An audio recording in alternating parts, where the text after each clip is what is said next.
why candles? Why? Or, oh, I don't know, it just seemed like fun. Girl, it does not matter. I never had poured a candle. I really was so naive in thinking that, you know what, you're right. And that's because it's not actually about the candles.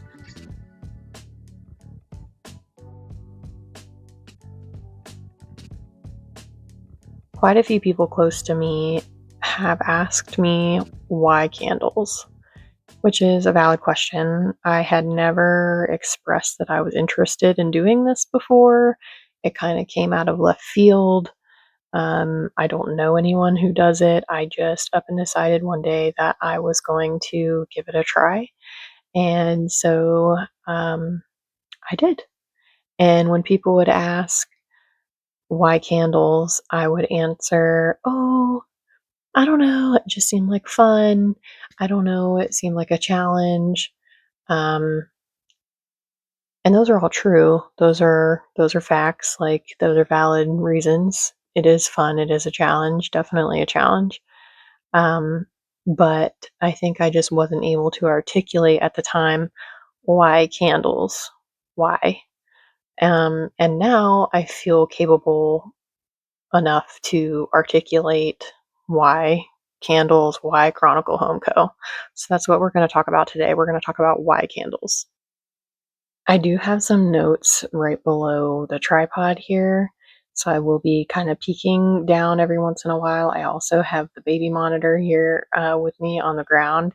My sweet, sweet angel just went down for a nap. So I will be peeking downwards every once in a while. I'll try my best not to be peeking at my notes too much, but I'm not a professional news anchor, so don't expect too much, okay? We'll lower our expectations just a little bit in that department, okay? All right, here we go. So with candles, I just wasn't able to articulate in the beginning why I had chosen to set out on this little adventure.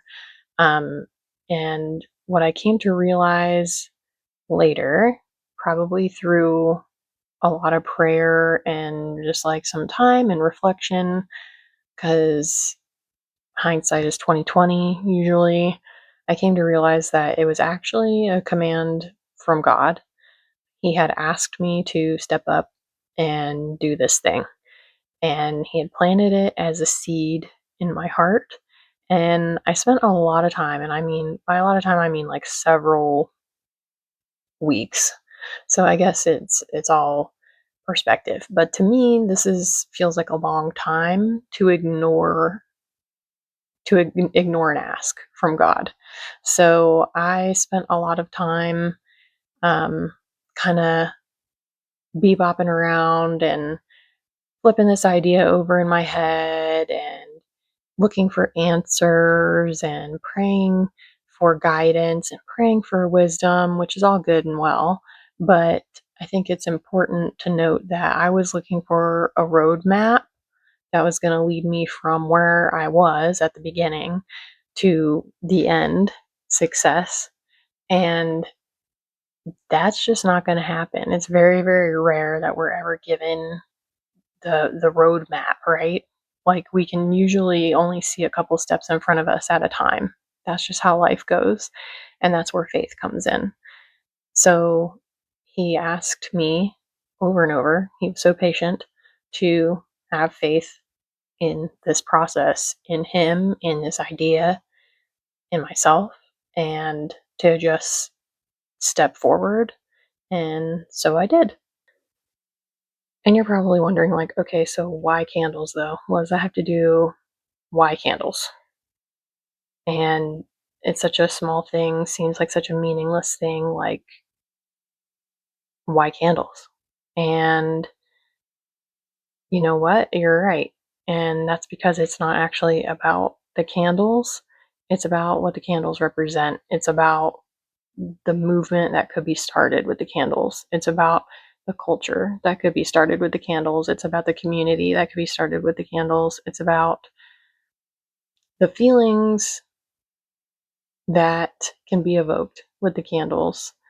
It's about blessing someone else with the candles. It's not actually So it is about the candles, but it's not. Um, he could have probably chosen any other type of business. I don't know why. I still don't know exactly why candles, but I think that's the root of it. Is it's not about that. It's about obeying the calling, obeying the command. For me, Chronicle Home Co. and candles, doing this thing, this business, it represents a transformation that I underwent in the postpartum time.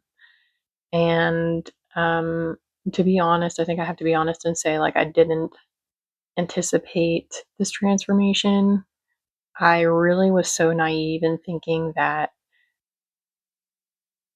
I would make it out of postpartum with not too many bumps and bruises. I would still know myself. I would not have any significant emotional changes. I would not have any psychological breakdowns. I would not have anxious feelings. I would not have fear. I would not have sadness. I would not feel depressed. I would not feel lost. And that was so naive of me to think that. Like, how silly to go into that thinking I will just be completely unchanged. I'll be exactly the same, but with a baby. Boy, was I wrong.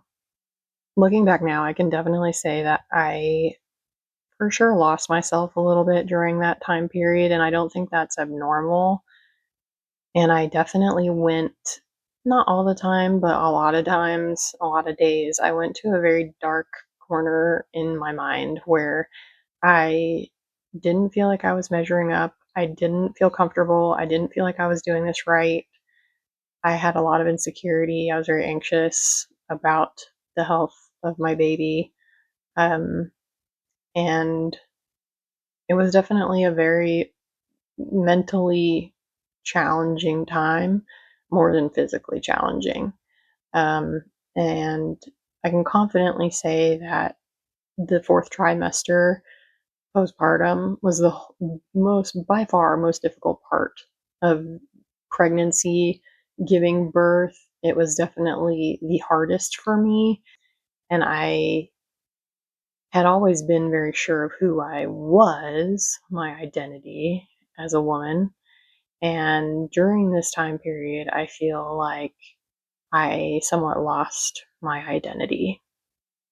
And what I realized later was that too much of my identity was tied up in the things that I was doing. So I was a corporate salesperson. I traveled a lot. I was a hiker. I am a wife. I'm a daughter. And, all those things are true.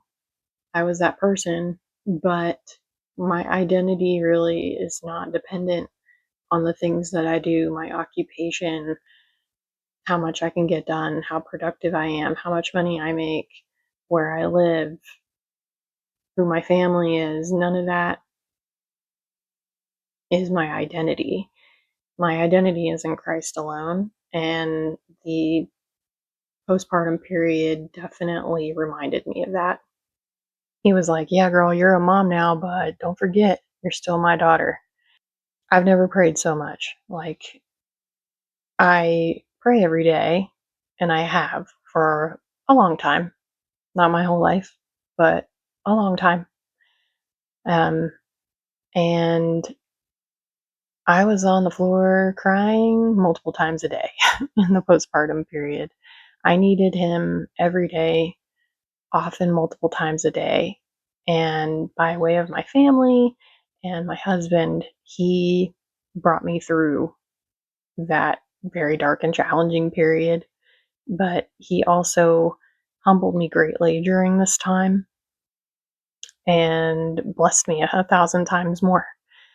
He gave me that opportunity to recognize that I could transform at this point. I could keep trying to cling on to my previous identity. I could try to cling to the things that I did before, or I could embrace where I'm at this present moment, cling to him, have faith in him, and start something new. So, how's this translate into candle making? Again, I think it doesn't really have everything to do with the candles. It's about the connection and the community and the hope that can be created with the candles. And I am hopeful that my candles will be a literal light to moms everywhere. I hope that whenever they light them, they will be reminded of how wonderful they are, how strong they are, how admired they are, how much they're loved and seen and known, and that they're never, never alone. I hope that it'll remind moms that motherhood is transformative and it's not linear, but again, we're just never alone in this. Even when the times feel very, very challenging, we're never alone. It's true that Chronicle Home Co could be a blessing to my family one day, but it's a blessing to me already because it encouraged me to take a very, very big step in faith.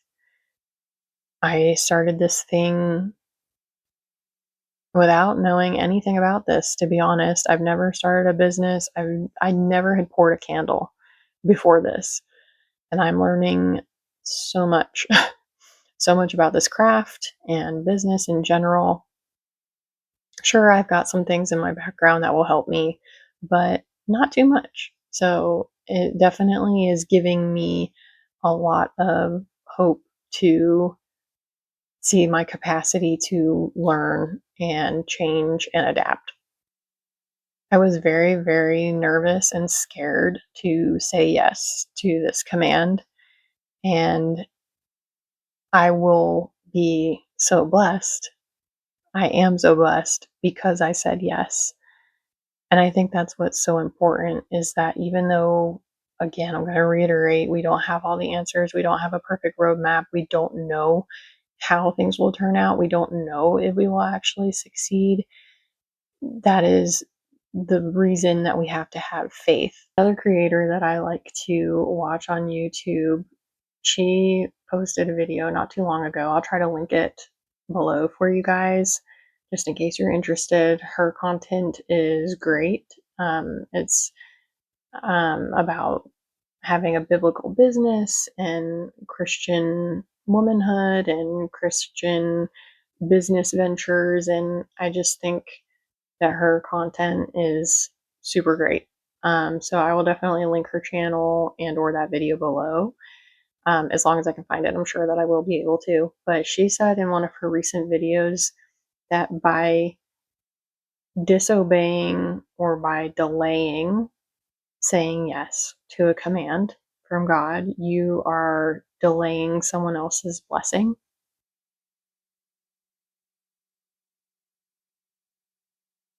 And that really did something for me to hear that. It was just very timely for me to hear that from her, that because I am waiting around and not saying yes and not taking the first step, I could be delaying someone else's blessing.